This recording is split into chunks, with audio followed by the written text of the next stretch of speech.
सरकार में किसान सम्मान योजना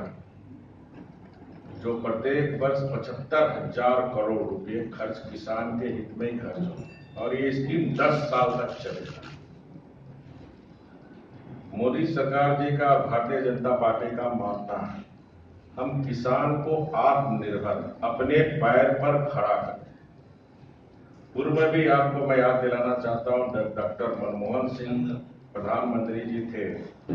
तब भी 75,000 किसान का माफ करने का, फिर किसान कर्जदार हो गए। तो माननीय प्रधानमंत्री जी की सोच है कि हमें इस देश में आने वाले समय में गरीबों की संख्या का प्रतिशत कम करना, किसानों की आय को दुगुना करना और किसान को इतना आत्मनिर्भर बना दो कि किसी साहूकार, किसी बैंक के पास हाथ फैलाना न पड़े और किसान दूसरे को लोन देने वाला बने। ये भारतीय जनता पार्टी का घोषणा पत्र है, ये संकल्प है। ये जो करोड़ों लाखों गरीब के जीवन में बदलाव लाने का काम,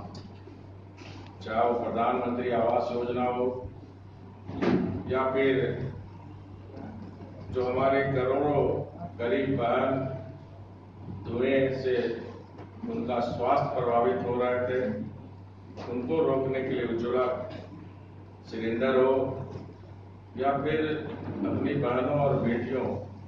जो शौच के लिए मानसिक तनाव में रहती थी, हर घर शौचालय बनाने के काम हो या फिर किसान की आय को दुगुना करने के लिए प्रधानमंत्री कृषि सम्मान योजना हो, तो देश के जो गरीब तबके के लोग उसकी जीवन स्तर ऊंचा उठे। इन 4.5 वर्षों में काफी काम हुए और इसीलिए आज देश की जन जन के दिल में माननीय प्रधानमंत्री जी मोदी जी समाये हुए। इस संकल्प पत्र में किसानों के हित के लिए जो सबसे बड़ा निर्णय हुआ, प्रधानमंत्री कृषि सम्मान योजना अनवरत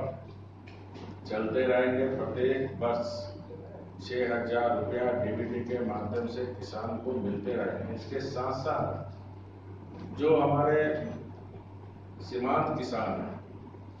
उनको 60 साल के उम्र के बाद पेंशन योजना लागू करेगी। इस तरह देश के करोड़ों,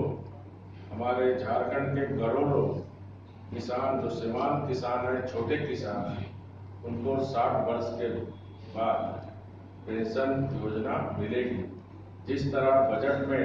भारत सरकार ने जो हमारे देश के असंगठित मजदूरों